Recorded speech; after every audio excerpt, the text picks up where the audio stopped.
Okay, think about that moment just after a huge conflict. The shouting's over, mostly. Right. The big histories haven't been written yet. Exactly. And what you have is this Yeah. quiet hum, a world trying to, figure out what comes next. Hmm. Today, we're going to look really closely at that specific time, late 1919. We've got these personal snapshots from America, and actually beyond America, too. Yeah, and these aren't like grand strategy reports. No, forget the generals for a bit. We're talking intimate stories, individuals just navigating this totally changed world. We've got some really interesting sources, personal letters, diaries maybe, observations of just, well, daily life. And hints, too, of the bigger political and social currents stirring underneath. So our mission, if you like, for this deep dive is to pull out the key insights from these individual stories. What were the real challenges, the unexpected twists people faced? And just how people managed, the resilience. We want to get beyond the surface. Okay, so first off, you immediately feel the weight of what just happened. The wars, and sometimes it was wars, plural, left these deep marks. Visible and invisible, absolutely. Take Jonathan Moss. He's back in the U.S. He was flying in the Great War, but he served with the Canadians. Which is interesting in itself. Right. But his head, it seems, is still up north. He's fixated on this Canadian woman, Laura Secord. And it's not just a simple romance story, is it? It's about how war itself forges these intense connections. Yeah, these longings across borders even. And they stick around long after the guns fall silent. It's really telling. War creates these profound personal imprints, almost indelible. His time in Canada, his feelings for her, it shows the end of fighting doesn't just switch off the emotional stuff. No, the landscape inside is still pretty scarred, reconfigured. Then you shift scenes and you've got Jefferson Pinkard. Back home in Birmingham, Alabama, he fought for the Confederacy, survived West Texas. But comes back to find, well, a different kind of war at home. Yeah, discovers his wife was unfaithful. And with his friend, another Confederate vet who was wounded. It's brutal, but it really exposes something, doesn't it? How these long absences, the trauma, it just fractured families. Things that maybe seemed impossible before the war, the foundations just crumble. Exactly. Pinkard's story, it's a personal tragedy, but it's also like a window into the wider societal damage, especially in the South after defeat. The family structure was under immense pressure. Often broken, yeah. And that mood, you see it in Richmond. Reggie and Bill are observing the city. Reggie remembers it before the war, vibrant, confident. And now? Just somber, shrouded in this weight. Bill actually fought, right, Kentucky, Tennessee, but wasn't physically wounded. Right, but he seems to carry this deep weariness. Something Reggie, who didn't see combat, can only, well, observe from the outside. That contrast is really important. It shows the impact wasn't uniform. Even without physical wounds, there's this heavy psychological load. Bill's weariness versus Reggie's observation. It tells you combat, even without injury, it changed how you saw the world, fundamentally. We also see splits happening inside families. Chester Martin up in Ottawa Hills. Steelworker country. Yeah, and he's on strike with the other steelworkers. But his father, who's worked steel for years. He's still working, crossing the picket line, essentially. It's not just money, is it? It feels generational. Chester's disillusioned. He served, expected that square deal they were promised. And isn't getting it. And then there's this detail. Chester has a scar from a Confederate bullet. In Ottawa Hills, that was Union territory. I know. It just slams home how these conflicts linger, how the past keeps intruding in unexpected ways. But that scar is such a symbol, isn't it? Old wounds present conflicts. Chester's disillusionment versus his dad's view. It captures that post-war tension perfectly. Promises versus reality. Leading to friction, questioning the whole system. And the fear of more war is there, too. Oh, yeah. Hal and Nellie, they're married now. And they have this very practical chat about, well, the next war. Having fought 3 times against the Confederacy, their outlook is shaped by it. Pragmatic. Plan for the worst, almost. Less wishful thinking, more realism.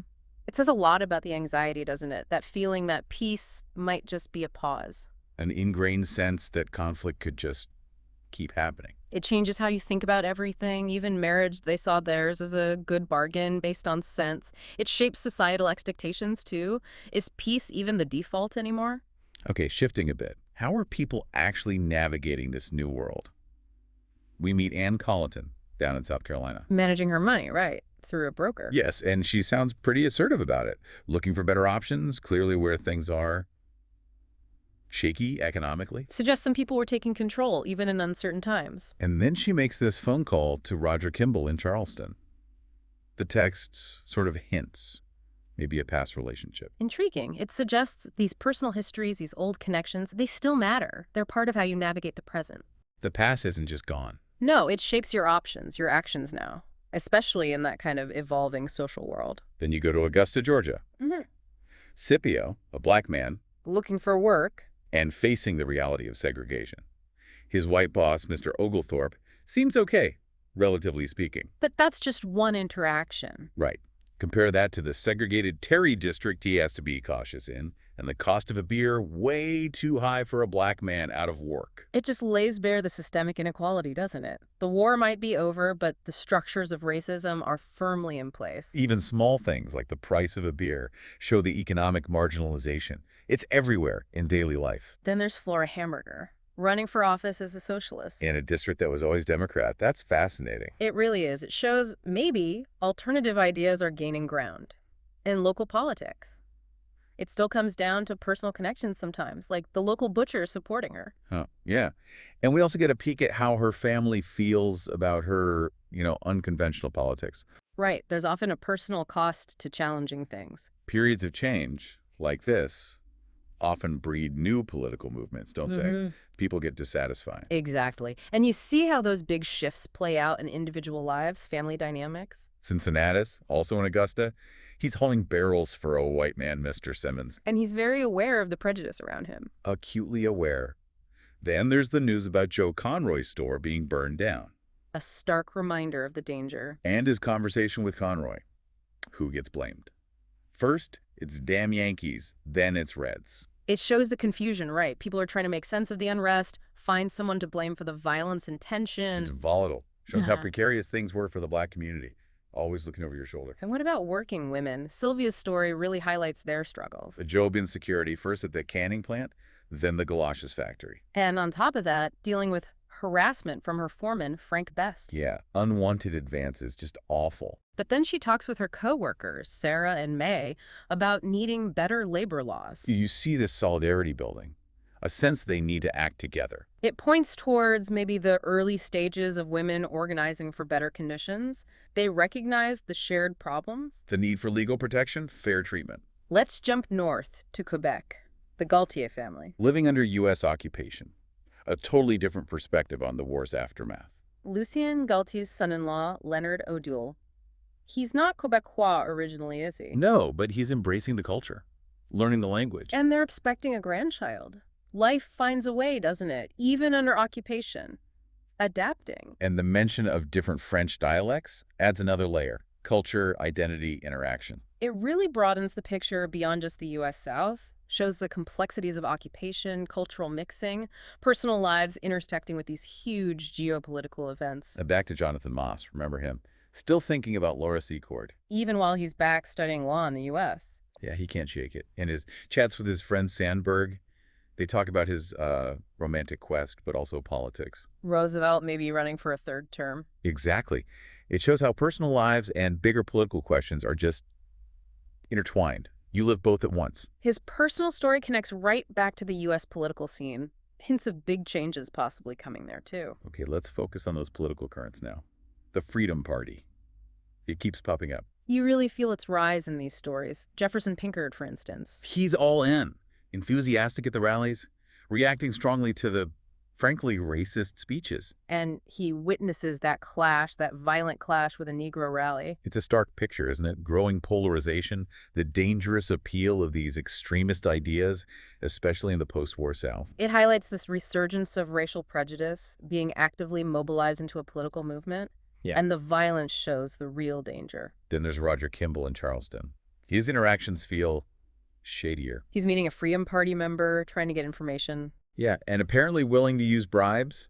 It suggests there's maybe a darker side to how this party operates. Right. It might not just be about public speeches and rallies. The pursuit of power could involve some pretty murky tactics. Compromising tactics, yeah. Yeah. What's happening behind the scenes? Even Ann Colleton planning to meet Jake Featherston. The Freedom Party leader. It doesn't sound like she buys into the ideology, though. More like pragmatism. Exactly. Practical reasons. Hmm. And Featherston himself, his observations of St. Matthew's, he seems focused on authority, control. Gives you a hint of the potential direction, maybe an authoritarian streak in this movement. And Chester Martin again, the striking steelworker.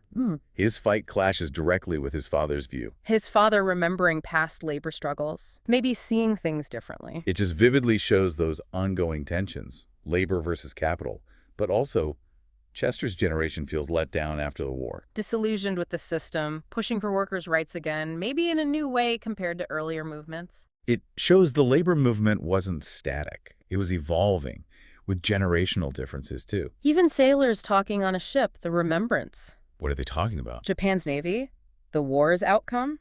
It points to these shifting global power dynamics. An awareness of new potential rivals, maybe? Lingering uncertainty about what the future holds internationally. Yeah, the end of one big war doesn't mean global stability is guaranteed. They're already thinking about the next potential threat.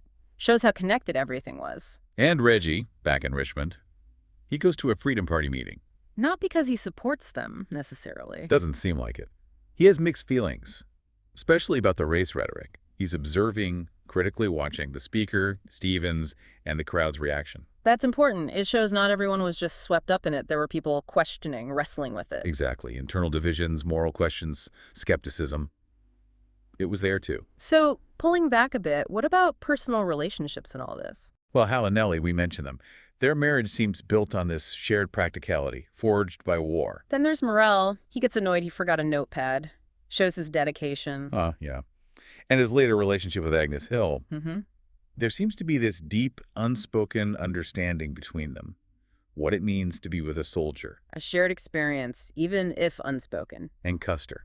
His interactions with Dowling, his adjutant. You get a sense he's aging, maybe getting fragile.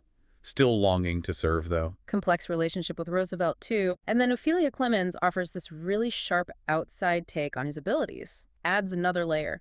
It shows how people sought stability, connection in different ways.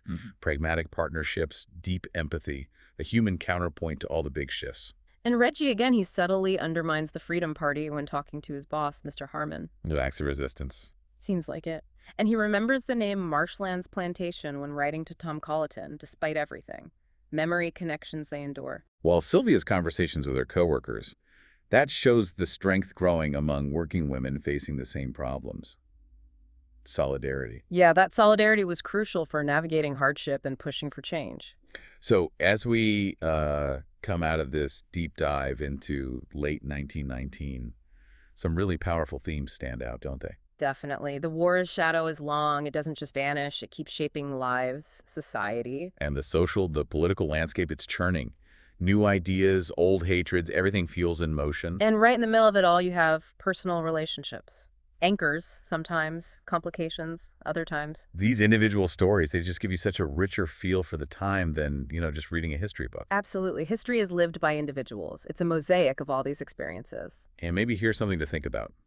As you listen to these stories from over a century ago, of which struggles, which ways of coping, which moments of, resilience, which ones echo today. How do these very personal experiences add up to shape the bigger historical picture we think we know? Yeah, it's definitely worth letting these snapshots linger. Maybe even doing your own digging into this really fascinating pivotal moment in time.